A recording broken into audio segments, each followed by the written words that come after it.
Friends, ఈరోజు నేను నా అనుభవంలోని ఏమేమి కత్తిర్లు వాడుతున్నాను అనేది మీకు ఈరోజు చూపించబోతున్నాను. రెగ్యులర్గా ఈ 4 కత్తిర్లు వాడతాను. వీటిని దేనికి వాడతాను అనేది చూద్దరు. కానీ ఇదైతే నేను కంప్యూటర్ వర్క్కి థ్రెడ్ కటింగ్కి వాడతాను. ఇది కొంచెం కర్వ్లా వస్తుంది. ఇది కంప్యూటర్ వర్క్ మిషన్కే ఇచ్చారు వాళ్ళు. అలాగే ఇది 10 నెంబర్. రెగ్యులర్గా మిషన్ మీద కటింగ్ చేసుకునేటప్పుడు ఏదైనా కట్ చేయాల్సి వస్తే దీన్ని నేను వాడతాను. ఇది 10 నెంబర్. ఇది 12 నెంబర్. ఎక్కువ బ్లౌజులు ఇలాగా 4 వేసి 5 వేసి 6 వేసి కట్ చేయాలనుకున్నప్పుడు ఈ 12 నెంబర్ కత్తిరి వాడతాను. ఇది 11. దీన్ని నేను 2-3 సెట్ల కింద కట్ చేసినప్పుడు ఇది వాడతాను.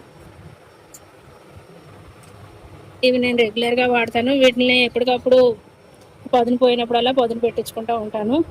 అస్తమానం కొనాల్సిన అవసరం లేదు. వీటిని రెగ్యులర్గా వాడుతూ ఉంటే సరిపోతుంది. Thank you.